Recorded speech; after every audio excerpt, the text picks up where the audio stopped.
Friends, எல்லாம் எப்படி இருக்கீங்க? ஓகே, இன்றைக்கி நம்ம ஸ்பெஷலாக என்ன சமைக்க போகிறோன்னா கிறிஸ்பி சிக்கன் பக்கோடா. ஓகே, வாங்க போய் பார்க்கலாமா? அதுக்கு தேவையான பொருட்கள்: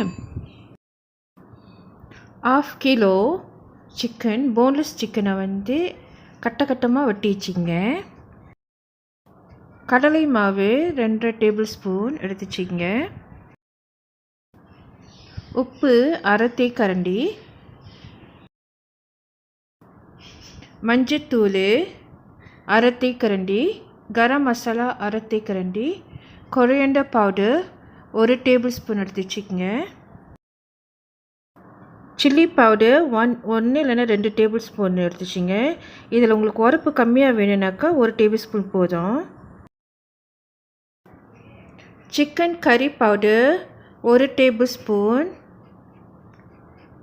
ஜிஞ்சர் கார்லிக் பேஸ்ட் போடணும்னா அதை ஜூஸ் மட்டும் ஊற்றுங்க 2 டேபிள் ஸ்பூன், லெமன் ஆஃப், அது ஜூஸ் மட்டும் பிழிஞ்சிக்கங்க. தண்ணி எடுத்துச்சிங்க, தேவையான அளவு நம்ம மிக்ஸ் பண்ணுறப்ப தேவைப்படும். அதை தவிர்த்து கார்ன்ஃப்ளவர் தப்பஞ்சாகும் 1.5 டேபிள் ஸ்பூன், கொரியாண்டர் லீஃப் சின்னதாக அப்படி சாப் பண்ணி கட் பண்ணி வச்சுங்க. இப்போ எல்லா பொருட்களையும் போட்டு இந்த கோழியில் கோழி இறைச்சி இருக்கிற போன்லெஸ் சிக்கன் அதில் போட்டு நல்லா மிக்ஸ் பண்ணி எடுத்துக்குவோம். மிக்ஸ் பண்ணி எடுத்துகிட்டு 2 to 3 hours ஃப்ரிட்ஜில் வச்சு மேரினேட் பண்ணோம். அதுக்கு ரெஸ்ட் பண்ணி விட்டு முடிஞ்சிட்டு அதுக்கப்புறம் தான் நம்ம பொரிக்கலாம்.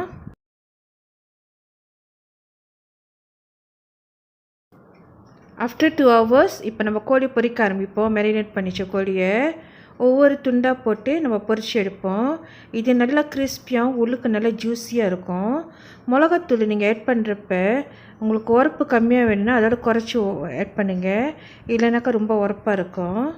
உங்களுக்கு தேவையான உரப்பு போட்டிங்களேன். 2 டேபிள் ஸ்பூன் சில்லி பவுடர் போட்டிருந்தேன்.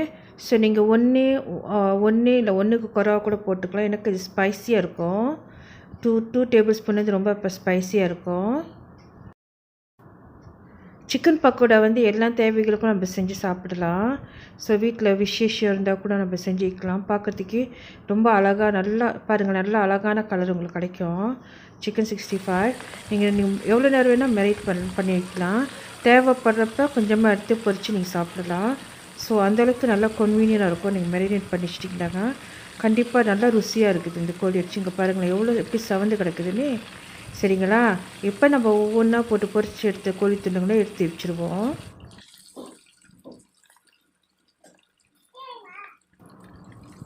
Crispy chicken pakoda is ready. இந்த வீடியோ உங்களுக்கு பிடிச்சிருந்துச்சுன்னா லைக் பண்ணுங்கள், சப்ஸ்கிரைப் பண்ணுங்கள், ஷேர் பண்ணுங்கள். ஓகே, இதோட ஸ்பெஷலான நெக்ஸ்ட் ரெசிபியில் பார்ப்போம். பாய், ஹாப்பி குக்கிங். Drop it.